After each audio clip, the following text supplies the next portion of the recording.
છોટાઉદેપુર જિલ્લા કલેક્ટર શ્રી અનિલ ધામેલિયાના અધ્યક્ષસ્થાને વિજ્ઞાન પ્રવાહ 2025 પરિણામ સુધારણા અંગે ચિંતન બેઠક યોજાઈ.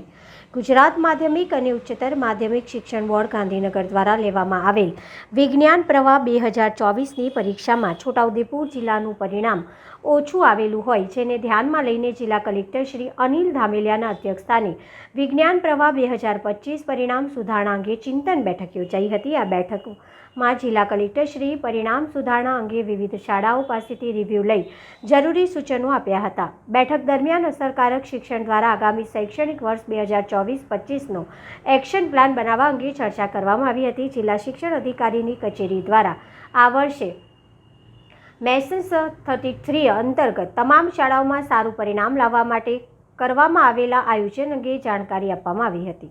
આ બેઠકમાં જિલ્લા વિકાસ અધિકારી સચિન કુમાર, જિલ્લા શિક્ષણ અધિકારી શ્રી આનંદકુમાર પરમાર તેમજ વિજ્ઞાન પ્રવાહ ધરાવતી શાળાઓના આચાર્યશ્રીઓ ઉપસ્થિત રહ્યા હતા.